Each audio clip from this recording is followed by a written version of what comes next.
We zijn weer straks met de volgende race.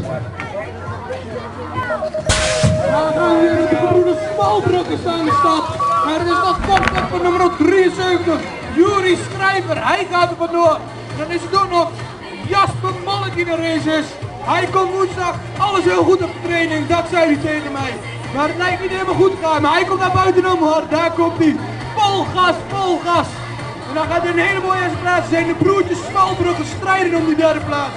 Dan is het Wimpy op de derde plaats en Thijsje op de vierde plaats. Ja, dan hebben we hier een hele mooie strijd gaande tussen vrijwel allemaal logsprinters. Maar dan is het de 1909, dat is Jasper Molk op de eerste positie. Achtervolgd door Juri Schrijver en dan de gebroeders Smalbrugge. Ik zie ze hier vaak genoeg trainen, maar nou proberen ze elkaar...